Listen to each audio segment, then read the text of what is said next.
Hey there, McAllister here with Toasty DIY, and today I'm doing a video over my experience trying to part together and just pre-plan a build for a fight stick on a focus attack.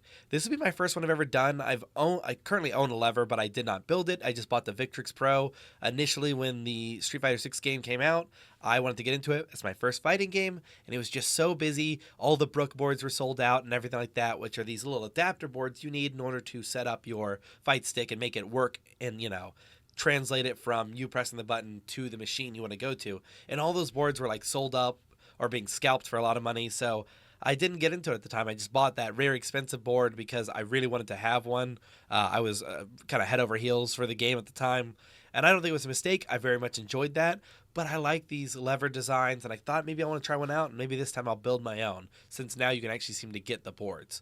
So I just kind of wanted to go through my experience trying to part one together on Focus Attack and tell you about how easy it was or how difficult it was for me as somebody who doesn't really understand what all the parts are. I've been around the culture a little bit more, about a year exposed to it, so I kind of heard things like what people like Korean levers. I don't know what that means, but I know probably a Korean lever. I don't know if that's the style or if it's just where it comes from, if it's kind of like a namesake or if it's an actual tactile difference I'd feel in the lever, and just kind of talk about it. So what you're going to be seeing here is me actually going together and parting it out, but what I'm going to be doing in the background is actually having the website up and kind of following along what I did in this time lapse, just once again, so I can give you my thought process as I did it, because it took a lot of time for me. Just to give an idea, it took an hour for me to actually get this all together, but that included figuring out how my board would look. I think I spent about half my time figuring out how to do the art, and about the other half of the time figuring out how to put together the board. So I'm going to go ahead and bring up the website here, and we'll kind of see that it starts that if you're like me and you really want to get an enclosure and a board and you think it'd be really cool to have a fight stick, I think the first thing I would look for, on the website is clearly they have a category, and I went to fight sticks thinking if I just click on that, that's where I'll see them all. And one thing that really confused me when it first started was that they have the tops for all the different ones. And I didn't know what a fight stick would cost, but when I saw all these little all these little tops, I thought that was the whole board. So it was like all sticks fight, 14 button, Sega 2P layout, Korean lever. I thought these were already ready. I thought that was it. I didn't realize that these were just the tops of them, but they were sold out of that one. So I ended up finding their B&B fight stick. So what made me really happy about the B&B fight stick was that when you went to it, it was really simple. It said all the parts you needed. And then it made me realize, all those other things I was seeing were just panel layouts you can buy later, maybe you want to swap it over. So that was cool, and finally I was like, maybe I understand these enclosures. So with that being said, they also had kind of a PC parts picker vibe to the bottom where you could choose your options, which made it way easier. Now, of course, in the future, I'd love to see a way where I could click a button, see it reflected on the panel itself. That way I know directly what I'm doing. I know that would take a lot of time. That's a lot of effort, and I don't know how it would be done. But on websites that I've truly enjoyed my customizing experience, I've been able to see it reflected immediately in the preview, and that makes me way more willing to spend my money because I know what I'm getting. I'm not guessing. And when it comes to this sort of stuff, like when you're building your first computer, it can be nerve-wracking knowing you're about to spend $400 on a graphics card and you don't truly know if it'll fit in that case. You just have been told it'll fit in that case. It can be nerve-wracking. So with that being said, you could add your PCB, your different little foam bottoms and all this. But I will say it does get confusing when it comes to Japanese wire bundle, and it's Sanwa or Shimizu. I didn't really know who those are. I knew Sanwa, and they make buttons. So my first assumption was this is a button kind of harness of some sort that it'll have all my things. But then it says, do you want a USB-C or USB-A cable? I just, picked the one that I'm going to use. I saw the one said right angle, and I didn't want that. I wanted it to come straight out. So I just picked the AB. When it came to the conversion harness, I didn't know if I'm getting a Korean lever or, another one, but it said stickless. So I figured I have to get the conversion thing because if I'm going to have a lever, I don't know if it's going to be Korean, but it's not going to be stickless if I want a lever. So I assumed that had to be it. So I went for the 0.187. Called that. I don't know what a Nutric SCPD cover is, but I figured I probably will have one in there, so I'll go ahead and get one. It looks to be the port that I'll plug everything into, and I didn't want it just to be open, so I figured I had to get one. When it comes to this Buttercade WFB antenna socket, no clue what that is. I wish there was a little thing next to it that I could hover that would tell me what this is for. But I'm afraid that even if it did say, it would probably say for the WFB antenna for plugging in X or Y, and I still probably wouldn't understand. So I left that alone. I didn't know what a coal flat plate converter is, but I certainly didn't want to get a fight stick and not be able to put it together, so I just said add it. But sadly, I don't know what that really is. I would love there was another little thing next to it said makes this universal, so no matter what board you get, you'll know it works, or it might just be for a coal lever, if that's a thing. But going down, they do have a lot of help under the description, their views, and they have different things here. There's videos of the assembly to make it kind of easy for you. But the most important one I found was this checklist. Going through this made it way easier for me to find out what buttons and whatnot were required, so it made me for the first time feel more comfortable. When it said what joysticks were compatible, I was like, okay, finally I can kind of pick a joystick and feel comfy. But when you get into actually buying the joysticks, it gets a little bit more complicated, and I'll get into that in a second, because the first thing I wanted to do is find out what my art would be. So it said here that you can save on art and all that, so you can customize. It shows you where the art templates are. I wish they would just have the...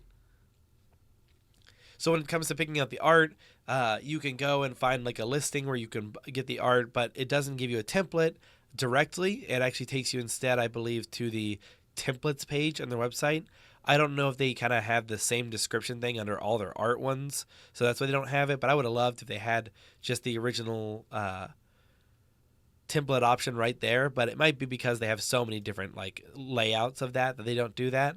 But it took me a second to track down the one I had, and once I did, I decided to get started on the art, and this took about 20 minutes for me to find out a general design that I would like, with the idea that I could get this done by an actual artist later, but collaging it together right now would work. Spent about 20 minutes doing that, and then threw it in there to see what would work, and it looks like it would, so I went ahead and went from that to my buttons. Because of the nice little checklist on the main page, I was able to find out what buttons I'd need and what size they need to be, and that they couldn't be snap-on. That's one thing that scares me, is getting an item that I can't actually use because I didn't, read something like that.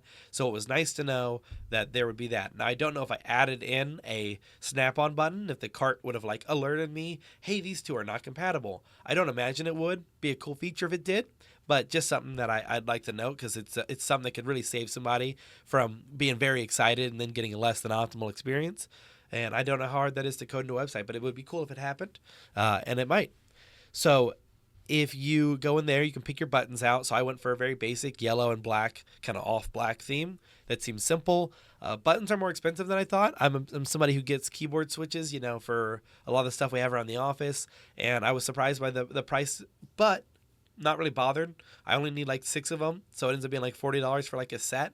It's kind of how it feels. About 5 times 6, $30, and I needed about 20 buttons total, or 12 buttons, 16. I needed about 16 or so buttons, and they're each about $4 a piece. So it's not super cheap. I don't know why. My brain just said, arcade things are older. Older things are either, hit the level of being very expensive or not. But these seem very mid-range on pricing. On Fightstick, I didn't see any really cheap ones I could use, and all the snap-in ones were less expensive but not able to work, so I couldn't do that. But the button picking out was fun. I wish there was more options. I don't know if there is. It would be cool to know, can I take apart this switch and put something underneath the top of it to have my own little art underneath of that? That'd be cool. I don't know if it's possible. Maybe it is on all of them, and it's obvious to people that know. But these are questions that I didn't know. I think just like to pose for people to kind of let my experience. It would have been cool to know on these buttons, kind of see a face down view of them. Maybe if they kind of slotted them into a board to let you know what they would look like from the top down in each color, or maybe take a set of them if it's all I think I got the crownless ones, they're called. If they just took all the colors of the crownless and put them into a big pad so you could see all the different colors live, in a real picture, maybe one in the light, one in the dark, so I could really see how they'll look, especially if any of them had LED. I don't know if they do. I don't think any of them do, but it would be cool to know. I always like to kind of see what my options are, and I'm a big visual learner. If I can see it, I have a terrible time imagining it, so I need to see it if I want to have a full expectation on what I'm about to get. And when you're waiting this time for it to arrive, I'd love to do that. Sadly, not an option on Focus Attack's website, but that's fine. By seeing the color and this more stock image, I just get worried with the stock image. It won't reflect directly. You have Pantone colorings. Your screen never exactly looks what it has. So you can even buy like Pantone sells like what, a $10,000 color confirmer, and you could switch it out like every year or 2 years because it even degrades after time. Gives you a realistic view though of what colors you're going to get. It'd be nice to have something like that for me to confirm like pictures other than the stock images. I'd also love to know how they come apart, because for me, I don't know what parts will be included, and I don't want to get the whole thing, put it all together, and learn I didn't include a part because I didn't know that's how, all those things are included in a button. It may seem simple to other people, but to me, I just would love to have that confirmation. Let's see here. Yeah, because for almost all the buttons, all they have is just one picture of them. It'd be cool to see them displayed in some sort of light and dark in an actual board for each of them, just to give people a better chance of getting what they want without worrying about it. Whether the top can come off and have insertable art or not would be nice to know. I don't know if that's possible on every clear button. It'd be nice to know if I could swap the pieces. Maybe it's listed on here in the descriptions, but just for me, it helps to actually see it. Well, that's enough about saying I actually want to see things, and let's move on to things that I did get to that got confusing, which would be the lever. The levers really did get me confused because they have this whole thing of like, what plate do you have? Are they a Korean lever or not?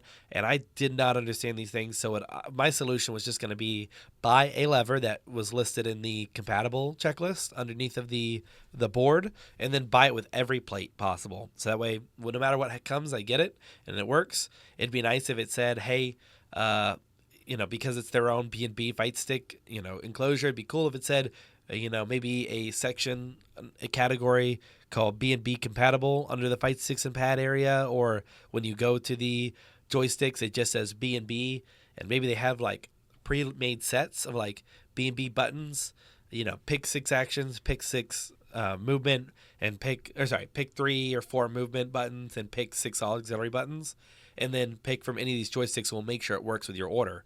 It all comes together. It'd be nice to know that, and that I'm getting the right things. And like, I'd pay a little bit extra just to make sure that they look at my order with a level of scrutiny. That'd be very helpful. They may already do this for free when you place an order. That'd be very nice of them to do so.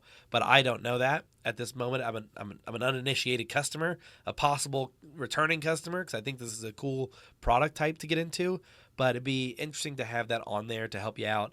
So for me, I just threw on a ball top. I think I went the Samitsu route, and I just had to guess, and I kind of threw everything together in there and threw every single harness and whatnot. And I'm probably paying extra where I don't need to, where I would rather have paid that to have extra eyes on it. I would rather not have extra parts unless they're going to be helpful to me. But them's the breaks if you don't really know what you're doing. I'm sure I could do more research to figure it out, but I spent about an hour to do all this. And for me, that's a long time to spend on a product. Usually I do that on the product research beforehand, not on the guesswork of what will come together to create it. If I'm going to buy a computer, I'm relating these together because, of course, I work at Toasty Bros where we build computers. We being loosely, I edit videos and they build them. But when they come to computers, it's a lot more. You can find these tech specs and everything, and they seem to be able to know and read that and do the research beforehand to know it'll work when it gets here. I don't have enough resources at this moment to feel comfortable when I order things and what'll be there. So just something, maybe food for thought. So in the end, this is the design I came up with. A few yellow buttons, a few kind of off-white black buttons, the Samitsu stick with a ball top that would hopefully match kind of that yellow theme we have, the artwork that I'd need to buy, and the enclosure I want to use with a bunch of extra pieces and bits and bobs, as well as that ruler, because I just thought it'd be fun. And it comes out to be about a $400 project. This is not something I'm able to afford right now, so just something cool that maybe one day I'll do in the future. I'll look forward to it, and I'll make a video of when I do. But for the time being, it's not something that I could do. So if you all have any questions, leave them down below. I'm not sure how helpful I'll be in answering them, but I just thought maybe it would help you feel more relaxed knowing that someone else went through this problem and maybe had some issues too, so you're not alone in it. So like I said, any questions, leave them down below. Thank you, Focus Attack, for having a website that made it easier for me to navigate. And I'm excited to maybe order a Fightstick from you all in the future. I might reach out through a thing saying if you all have any resources for making videos and possible things. I'd love to work together possibly to figure out how to build Fightsticks. I'd love if there's any way to teach, and I'd be happy to buy my parts once I can afford them. So that's really all. Thank you all for watching. Have a great day, and if you're playing some fighting games, I hope you win. Take care. Peace.